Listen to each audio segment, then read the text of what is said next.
Kama ne ripwa wacho ni kaka jogo manie sekta mar somo dwaro ni mondo mi onywak pachgi e chenro mar somo mar CBC. Millicent Adhiambo, kapo ni nyalo winja sani, inyalo nyisowa ni in kama nade, to jogo manie sekta mar somo dwaro ang'o moko kuom gigo magidwaro ni mondo onywaki e wach somo mar CBC?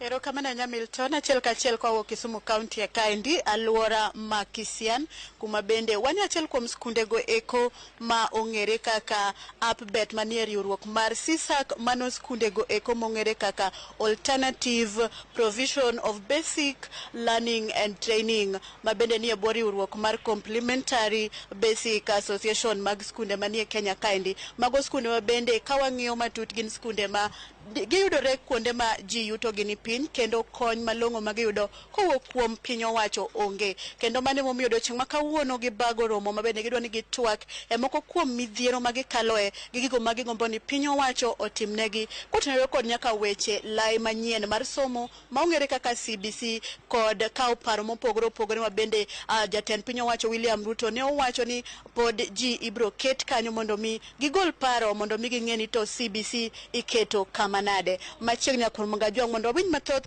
kotenore kod skunde mag Upbet gieki ni gin gik mage ma bende gidwaro ni mondo mi okonygi godo kata gitim ni chenro gi mag somo odhi e yo makare. Machiegni kachako kodi king'iyo kachi chako gi nyingi tilerno ni to romo ma kawuono ni endi en ang'o gini mudwa ng'iyo matut kata rango machiegni ma ukete it piny owacho kod jopiny mondo ng'e kotenore kod Upbet manie bwo CSAC kaendi? Kachako gi nyinga iluonga ni Meshak Odera Diedo, an Programs Coordinator mar Complementary School Association of Kenya, Upbet. Waromo kaka wuono kaka jokanyo mar Complementary School Association nikech wahero mondo skunde wagi odhi e lai achiel gi mag sirikal, kendo mondo mi puonj michiwe skunde wagi bo odhi kare. To wan gi weche ariyo kata adek ma samoro miyo ma ok dhi timre maber, kochakre gi policy mar registration marwa ne obedo sign 2015, to nyaka kawuono wawinjo ni obedo reviewed, to pok onyiswa ni jomage ma review tang'o ma itime iye mondo mi skunde obed registered, obed recognized gi sirikal. Mar ariyo wan gi wach CBC trainings ma yudo ka skunde wa samoro bedo gi challenge, jopuonje wa ok yud training no kaka samoro jopuonje manie skunde mag piny owacho yudo.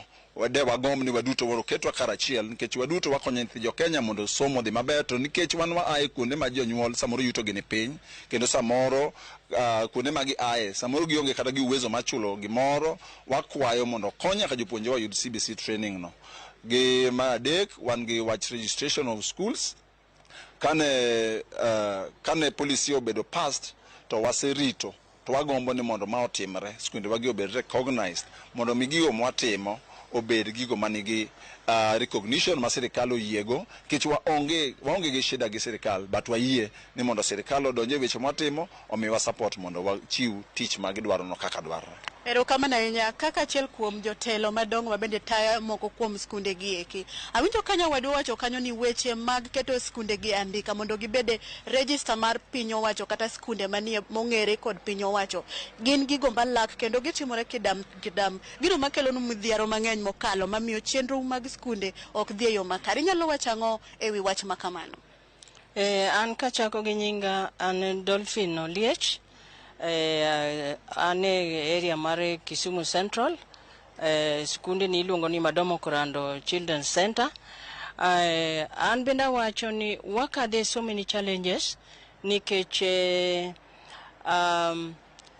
nyithindwa kata skunde wagi eki mondo gibed registered ena long process, and then samane wachako skunde gi mane ndalo no niluongo gi ni non formal, government bet ne miyo aga pesa moro mathin, achien ne ging'ado chuth ma wan onge gimoro amora mwayudo. And then sani ka koro nyo kendo koro school chakore gi wach CBC books kaka wayudo tamowa, to nyithindo gin nyithindo ma ae kuonde ma lich ma yudo ka nyathi niga grandparents no thote, samoro nyithindo gi onge kata anybody, nyaka grandparents otho. Gin nyithindo makoro wane mwajologi, makoro wan mwasetore mondo mi wayud kaka nyithindo gidang konyre, to wadwaga ni waterogi nyaka high school to onge kata yo mora mora. Koro wakwayo sirikand Ruto no yie mondo wan bende kaka jo Upbet wabede inclusive, wambendo miwa gimoro mana kaka imiyo public schools. Sirikal mondo parwa nyaka wach registration ma from 2015 nyaka sani. Gik moko dhi adhiya kidam. Wakwanyo sirikal ni giparwa kata mana ndalo moko ne nitie kaka feeding programs moko bende ne okele other schools. Wan bende mondo parwa nikech kiwacho jok ma hustlers hie gin jok manie skunde bilagi. Ero kamana nyaneno ka bende no o mention wach moro ni wach CBC. Sani wayudo ka nitie kata task force moketi ma bende owinjo be ni twak ewi somo manyien miluongo ni CBC ni nikech wan gi 100% transition mowinjo timre nikech wadhi bedo gi junior secondary school. Inyalo wachango kaka jakanyo mar Upbet bende umbe uni achiel kuom jogo uwinjo ni oketu tenge.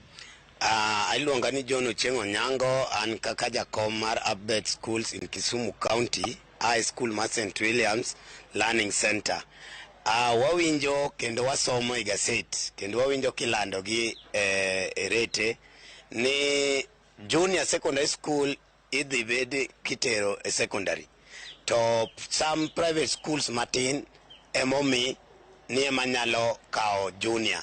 Wakwayo ni jopo molos manyien wadwaro ni mondo wan kaka Upbet schools kalure kod nyithindo mwasav wadwan mondo miwa thuolo mondo nyithindwa gi oendelea gi somo kuonde ma gisomegi bang'e ka gisetegno taka gibi otergi e senior secondary nikech kalure kod kaka gin gi yuto ma jonyuol nigo gi gimo waneno ng'eny gibiro we school and thoth gi ok dhi mbele gi somo. Koro ka sirkal okonywandowa mokawo pachwa to kwane ka sirkal dhi konyo this category mar Upbet school. Upbet school osebedo ka konyo this Republic of Kenya for very many years. Wasetemo mondo wajol nyithindo kendo mondo wagolgi e chuodho ka wating'o gi malo. Adwa kwa this Asla government no wan e Asla motegno kendo wan ema kibiri skunde wa tibiro yudo ka nyithindo bet kata mana e kite tino moko bet mana e ogunia to wawanda gimomiyo government osebedo ka ok dewa. Koro wakwayo ni kalure kod jopo miloso manyien wan kaka Complementary Schools Association under Upbet wadwan mondo onywandwa kendo mondo okaw pachwa mondo watem mondo wakonyre gi sirkal mondo wanwang' kaka skunde wa ginyalo ran. To wach training ma bende jopuonj ma wuok e skunde piny owacho kod mag ji giwegi timo negi kotenore kod CBC unere kaka uyudo gi kod jopuonje magu? Mano wach training no osebedo ka kelonwa mdhiero maduong' ahinya. Inwang'o ni seche moko iluongo training ken ndalo molor tinwang'o ni thoth skunde wagi kata mana pesa minyalo tero go japuonje training go seche moko bedo matek. Koro iyudo ka thuolo ma ichiwo sa training gidwaro jopuonj 3 kata 4 nyadichiel tiyudo ni kolor to jopuonj wagi mang'eny seche moko ok ywang' thuolo. Koro inwang'o ka sirkal kok nyal plan kodwa maber. Number 2, nitiere gimoro kani sachudo. Samidwaro jopuonj gi training tidwaro pesa. By that time inwang'o ka ng'eny skunde wagi cannot afford. Koro inwang'o ka thothne ioro japuonj achiel kata 2 ma koduogo to mondo train the other people be ok yot. That the same time jopuonje madhi e training wacho ni joma facilitators ma facilitate bende wacho ni gin bende momigi ne magimiyo mupenjo mang'eny gitimre nade. Koro wakwayo ni mondo training otime yo maber to all obed included. Kaka uneno kuweyo winjo ka jopuonje thothne giduto igolo giga ka gisesomo. Un kaka unjo Upbet chudo uwuok kanye? Bende chudo uwuok e sirikal kaka jopuonje mamoko koso ere kaka survive nikech kaka uwoyo uwacho ni un hustler nation chakre nyithindo nyaka malo kae. Inyalo lero kanyo matin? Erokamano. Jopuonjwa ng'eny gin jopuonj ma volunteer. Wakao jopuonj moke college mapok ondigi sirkal mane community.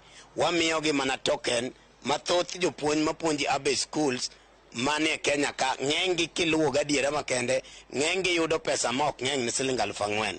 Tinong' ka pesa no idaso mana gi proprietor kata mana gi BOM Board of Management. Sometimes iyudo ka ng'ato nyalo volunteer na dweni abro nyiewo ni jopuonj go skar. Koro ng'ato inwang'o ka otiya tiya nikech ohero mana gimotimo. Dwa kwa sirkal ni jopuonjgi gin gi TSC number gikonyo this nation. ok migi kata gimoro matin ka mondo wegi aweya nikech government bok nyal ndiko gi te to while jopuonj gi ok gin jo private gipuonjo nyithindo mani alternative koro wakwayo ni sirkal ong'ie wat jopuonj mani upbet schools. Erokamano ahinya. Mana kamano Milton, kionge penjo moro amora gi thuolo ni endi, wasewinjo moko kuom ywak mowuok e jokanyo bende wuok e sekta mar somo ma ong'ere kaka upbet manie bwo riwruok mar CISAC gi chenro kod midhiero ma gin godo ka gigombo ni nyithindo ma bende gijolo kowuok piny ka gitero malo oyud ratiro margi kotenore kod weche somo kaachiel kod jopuonjgi ma bende konyo nyithindo gi eki yudo rieko mopogore opogore. Ka kamano tan kuom undi dhi nyime ka ionge penjo moro amora. Milton. Erokamano ahinya Milcent Adhiambo kowuok Kisumu kuom report ma